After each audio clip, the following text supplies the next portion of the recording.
আসসালামু আলাইকুম। আমি সোহাগ প্রধান। আমরা আরো একটা নতুন এক্সপেরিমেন্ট দেখবো। আজকের এক্সপেরিমেন্ট হলো হেলানো তল নিয়ে। হেলানো তল হচ্ছে একটি সরল যন্ত্র যা দিয়ে কোনো বস্তু উঠাতে সাহায্য করে। আমরা দেখতে পাচ্ছি এখানে তিনটা হেলানো তল আছে। হেলানো তলগুলো, এটা হচ্ছে কম হেলানো, এটা তার চেয়ে বেশি হেলানো, এটা তার চেয়ে কি বেশি হেলানো। আমরা দেখতে পাবো ওই তল দিয়ে যদি কোনো বস্তুকে উঠাতে চাই তাহলে আমাদের কম কম পরিমাণ বল প্রয়োগ করতে হবে। এটা একটু কম, এটা একটু কম হেলানো। এখান থেকে যদি এটা বস্তু উঠাতে চাই বল একটু বেশি প্রয়োগ করতে হবে। এটা একটু আরো কম হেলানো, মানে বেশি খাড়া আর কি। এটা থেকে এটা তুলতে কি হবে, বেশি বল প্রয়োগ করতে হবে। আমরা উল্লেখ্য এখানে তিনটা বস্তু আছে, তিনটা বস্তুর ভর হচ্ছে সেম। আমরা এগুলোকে দড়ির সাহায্যে তুলবো।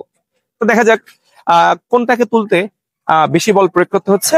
আমরা একটু লাইভ এক্সপিরিয়েন্স দেখবো বা এক্সপেরিমেন্টটা দেখবো। আমরা দেখতে চাই, আমি পিছনে চলে গেলাম, লাস্টে দড়ি আছে। আমি, এটা হচ্ছে সবচেয়ে বেশি হেলানো।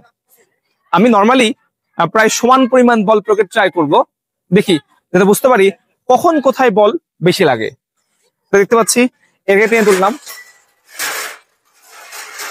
এটা ইজিলি উঠছে। এটা কেন ইজিলি উঠছে? এটা কি বেশি হেলানো। এটা একটু কি কম হেলানো বা খাড়া, এটাকে বল প্রয়োগ করতেছি, আগের চেয়ে বেশি কষ্ট হচ্ছে। এটা হচ্ছে কি আরো খাড়া, আরো কম হেলানো, এটাকে তুলতে সবচেয়ে বেশি কষ্ট হচ্ছে। তাই এখানে কি আমাকে বল কম প্রয়োগ করতে হচ্ছে, তার চেয়ে এটাতে বেশি প্রয়োগ করতে হচ্ছে, এটাতে সবচেয়ে বেশি প্রয়োগ করতে হচ্ছে। কারণ এগুলো কি তল? হেলানো তল। যে তল যত বেশি হেলানো সেখানে বল তত কম, আর যে যে তল খাড়া সেখানে বল সবচেয়ে বেশি। Thank you.